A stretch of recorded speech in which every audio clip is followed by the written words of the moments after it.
Okay, so this assignment is how to make a beach scene in Photopea. We're practicing how to use a photo editor like Photoshop. We also use GIMP in this class, which is like a free one, but the one we're using is Photopea, and it's like web-based. Okay, so this is Photopea right here. If we just open it in a new tab, we'll see that I have two tabs. This is Photopea. What it looks like, I could go New Project and click on it, and we'll see that I have like a basic editor right here. Okay, so the task, if you go here, is to place a beach background and 10 images that go with it. So you'll see like people putting a yacht in the water or some crabs on the beach and some chairs, okay? And it's just learning how the basics of adding multiple images and layers in Photopea. So I've provided some images here. You don't have to use them. You can use your own. The point is to give me a thing with a total of 10. So I'll use these examples. I'll show you really quickly how to do it. First, I'm going to open the tab, and then I'm just going to open two so that we do it, and maybe I'll grab a third one just to show you how to get your own. Okay, so I've got a beach background right here. I'm just going to go save image as. I'll put it in my download, and I'll call it background. Right, then I'll go here, and I'll go to the umbrella. I'm going to put the umbrella on the beach, and I'll call it umbrella. Okay, and for the other ones, I'm not going to use the other image. I'm just going to Google some chairs. So I'll go chair beach, and let's see, grab one that makes sense. Go to images. One of the neat things, I do actually like using Bing, not Google, when I do it, because one of the cool things about Bing is it's really easy to filter and say I want large images. Especially when you're going background images, it'll give you high quality images. So I want a beach chair.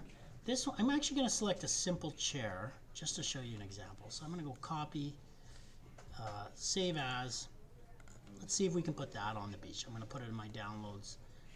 No, that's not it. Open image in new tab, go to the image, save image, and it's a JPG. So chair. Okay, so now I'm back at Photopea, and I've got to make some magic happen. Okay, to start off, I'm going to open one of the pictures. Just file, open, and I'm going to start with the background. It's in my download, and the background. Okay, so I've got this. Everything else is going to go on this. So when I open the next image, I'm not going to go open, because if I go open, it'll make it a new image. Okay, and then I'll have two images. I actually want open and place, which will put the image inside that. Okay, so I'm going to go open and place, and what we want is, let's put this umbrella there. Okay, so I go here, and I can go open and place, and let's put the chair there. Okay, so I'm going to do it. Now, if when I hit the black arrow and I move things around, there's a couple things you see. One, do you see how there's a layer here? These are the individual layers, and that's what allows me to treat one at a time. So it's really important to have this layer thing open. I can also, when I click on this, I've selected the umbrella, I can hit transform controls, and maybe I want the umbrella to be tilted a little bit, maybe I want it bigger, and then when I back to the arrow, maybe I want this. This seems like a little big, so I'm going to go transform controls, and I might make it a little small. Okay? Now, the point of what we're doing is learning how to like erase and make it so they fit. Later on, we'll do some effects so we can do like shadows and stuff so that it actually looks real. I'm going to use the thing here, and I'm going to zoom in a little bit. Right? So I'll zoom out. I just want to work with the chair. So there's a couple things you can do to make sure. I can actually just go like that with these eyes and say I don't want to see the other stuff, right? I don't have to. I can leave it open. I'm going to show you. I have to be working in the layer that I want it to be. So if I grab the eraser right here and I start erasing, sometimes do that. I just say okay. Okay? It was smart enough to do that. But later on when I want to erase this, I'm not erasing the background, and I'm not erasing the umbrella, and that's because I've selected the chair. You see? So I need to know what I'm erasing. I'm going to undo that with Control Z. So I'm going to select the chair. Your first instinct could just be to use the eraser, right? And if we do that, there's a brush properties right here, and I could make it a little bit bigger, and I can start getting at it, right? And do it. But I'll say that if you do that, it's going to be really hard to make it look right, right? Because one of the reasons is I'll have to go so close that it's got to be perfect. And sometimes we have to do that. And so I'm just showing you the eraser, but there is an easier way. So if I zoom in a little bit and I want to get this right, one of the things with the eraser is, you see how it's like taking chunks out? It's not really like feathering. It's not soft. And that is this right here, hardness. If I turn down the hardness of the brush, it's just like a brush in art class, that the edges of the brush fade. It's not hard.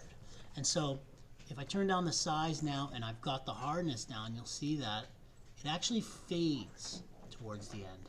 And now it's a lot easier to cut it, because if I chunk in, it doesn't take a whole chunk out of the chair. In the same way, if I turn this hardness up, you see how it's just harder. Okay? So the hardness and the size are important there. But for a lot of things, I actually don't need to erase. So I'm going to hit Control-Z and undo because I want to start from scratch. I'm going to go to the thing and zoom out a little bit, and I'm going to use the wand right here.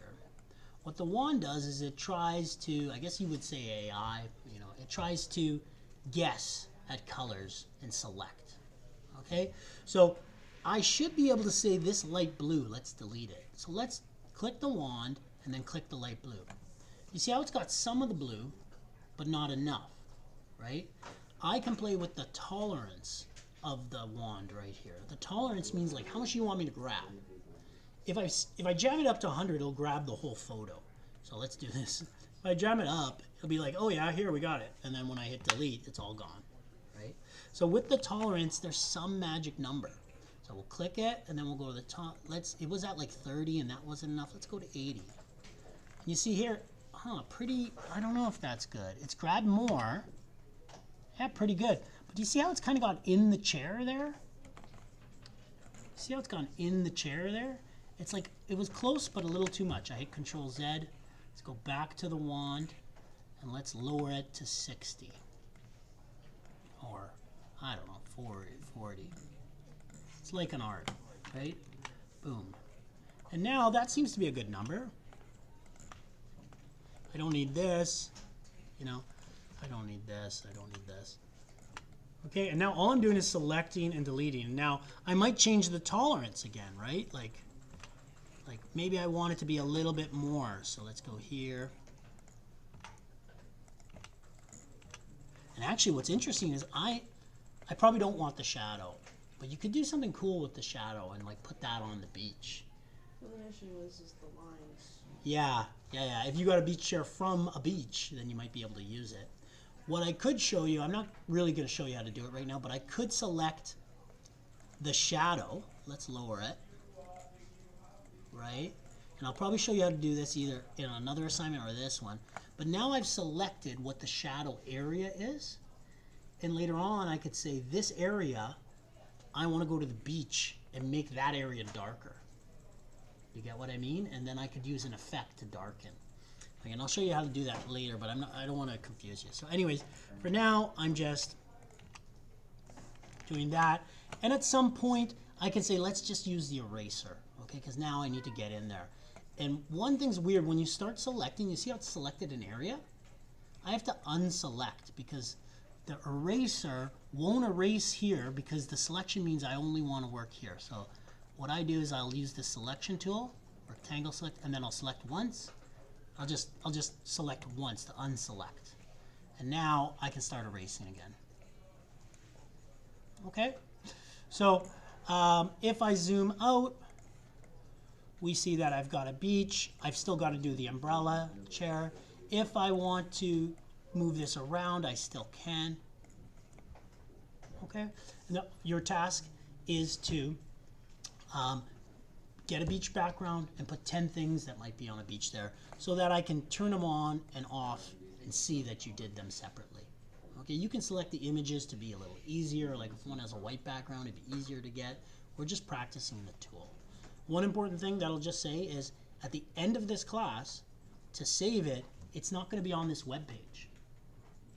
Okay, tomorrow you won't have it if you don't save it properly. So the way to save it properly is to go File, Save as PSD.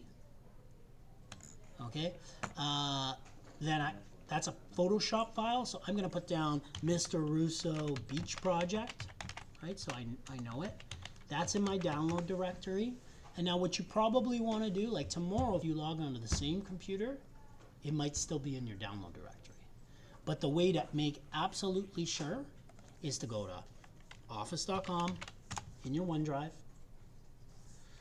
You know, if you have Google Drive, you could use that, but here we use Office, right? Go to OneDrive, okay? Hit Upload, and it's in my download directory, so when I click Download, Mr. Russo thing, okay? And then tomorrow, I could go back to Photopea and then open that file, and I'll still have it. Okay, so your task is to get a beach background and 10 things that might be on a beach.